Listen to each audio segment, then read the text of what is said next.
Hi. Everybody. The movie begins with Iris lying awake in bed, staring at the ceiling. She hasn't slept in days as grief has consumed her, and she's reached a breaking point. She heads downstairs, grabs her car keys, a small penknife, and a toy boat.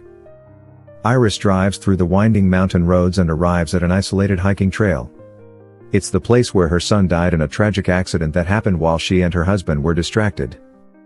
Unlike her husband, who seems to have moved on, Iris is trapped in an endless cycle of guilt and sorrow, blaming herself every day. At the summit, she stands by a small shrine she built for Matteo.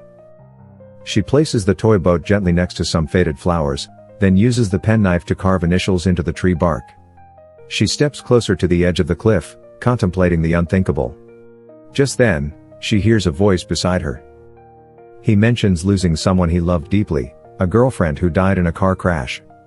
Iris listens and slowly drops her guard, and for the first time in months, she feels a tiny spark of connection. Iris finally finds the courage to speak. She talks about Matteo, about the moment she looked away, the moment Matteo fell off the cliff. Richard listens without judgment. He doesn't try to convince her to step back. Instead, he simply comments on how beautiful the day is. It's enough to pull her away from the edge. They walk back together to the parking lot where Iris notices something strange. Richard's car is parked unusually close to hers, despite there being plenty of space since there are only 2 cars in the lot. When he presses a button, it turns out to be a taser. Iris wakes up in a daze and panic sets in as she realizes she's in the backseat of Richard's car with her hands and legs tightly bound. Richard tells her that her smartwatch is useless, as there's no connection. Her phone is nowhere in sight. She left it at home. Richard, or whatever his real name is, has done this before, and Iris is now part of his twisted game.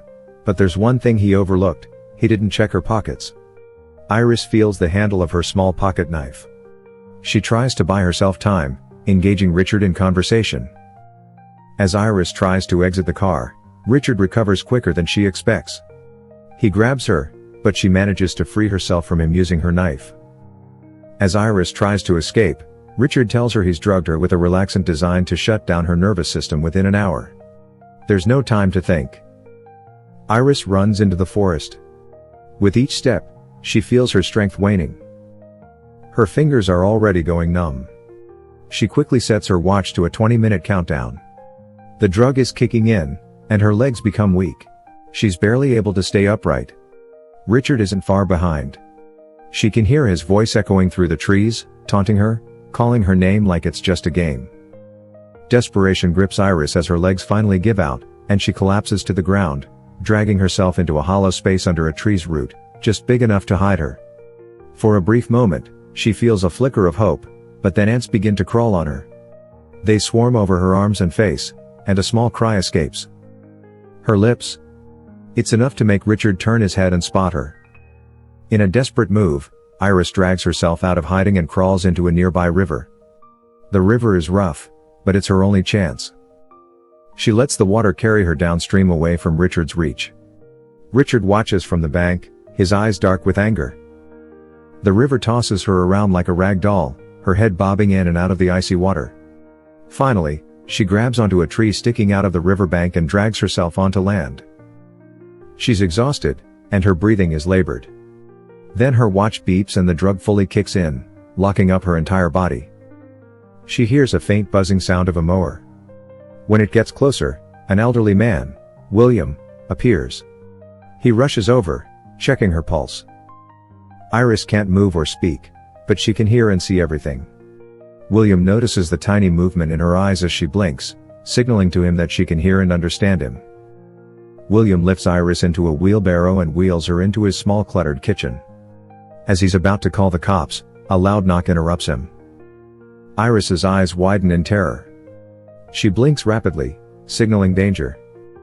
William, confused at first, quickly understands and hides Iris behind the sofa. When he opens the door, he sees Richard standing there, pretending to be hurt from a car crash. Richard introduces himself as Iris's husband, making up a story about her recent mental breakdown. He pleads with William to use his phone, claiming his was lost in the wreck. William tells him to hold on while he gets the phone, but to his surprise, Richard is already inside without him knowing. Richard's eyes sweep the room, searching for potential hiding spots. Sensing something's off, William demands he wait outside, but Richard refuses. William threatens to call 911 if Richard doesn't comply. This makes Richard put on a heartfelt act, his voice cracking as he talks about his troubled marriage. William lowers his guard. The mention of marital troubles stirs something deep within him, a painful reminder of his late wife and their own struggles.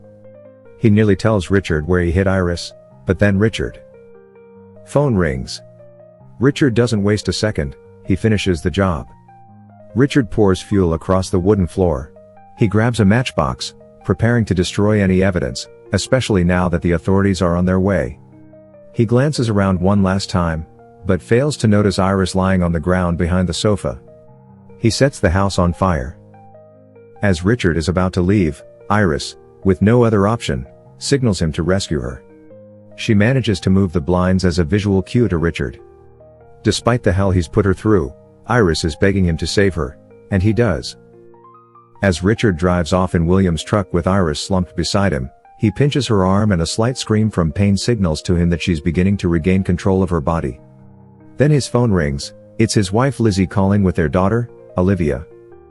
Lizzie chats happily, planning a surprise visit to the family cabin for the weekend, the very place where Richard planned to continue tormenting Iris. Her heart pounds as she realizes Richard has been using this family cabin as a facade for his secret horrors.